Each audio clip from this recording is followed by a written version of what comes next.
तो तुमने सारा युद्ध अपनी आंखों से देखा होगा। जी महाराज, वो सौभाग्य मुझे ही प्राप्त था। राजकुमार, अभिमन्यु का वध भी देखा होगा। हमें बताओ सारथी की क्या हुआ था। बड़ी दुखद घटना थी वो महाराज। चक्रव्यूह गुरु द्रोणाचार्य के मस्तिष्क का आविष्कार था। कहते हैं कुमार अभिमन्यु ने उसे तोड़ने का गुर अपनी माता के गर्भ में ही सुन लिया था, किंतु उसे निकलने का गुर बताया जा रहा था।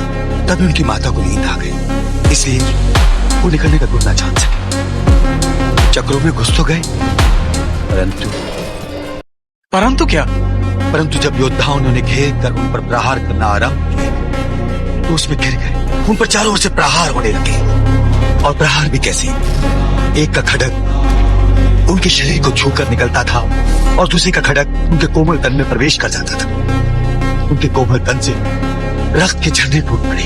बड़ा भयानक था वो दृश्य। जिस दिन अभिमन्यु का वध किया गया था, उस दिन पांडव पुत्र अर्जुन किसी दूसरे मोर्चे पर लड़ने गए हुए थे। लौटकर वापस आए तो उन्हें पता चला कि उनका पुत्र मारा जा चुका है। उनकी आंखों में रक्त उतर चुका था, और जब उन्हें पता चला कि किस प्रकार घेर कर उनके पुत्र को मारा गया है, तो उनकी दृष्टि में आपके पिताश्री के प्रति घृणा का ज्वालामुखी फूट पड़ा। फिर क्या हुआ? उन्होंने सौगंध ली कि सूर्यास्त होने से पहले यदि उन्होंने महाराज का वध नहीं किया तो स्वयं को चिता में झोंक देंगे। वो अकेले ही पूरी सेना की ओर बढ़ते जा रहे थे। रास्ते में जो भी योद्धा आता था वो कटे वृक्ष की तरह ढेर हो जाता था। मुझे बड़ी बात याद है महाराज, उनकी आंखों से प्रतिशोध की लपटें निकल रही थी। ऐसा लगता था कि बाढ़ आई हुई नदी उमड़ती चली आ रही है, सबको उबालती हुई, सबको डुबोती हुई।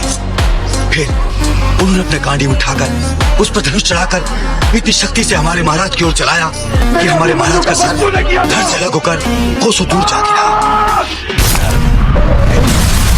पांडव पुत्र अर्जुन के धनुष के बाणों से स्वयं यमदूत निकलते हैं। मैंने भी जीवन में पहली बार धनुष के बाणों से स्वयं यमदूतों को निकलते हुए देखा था।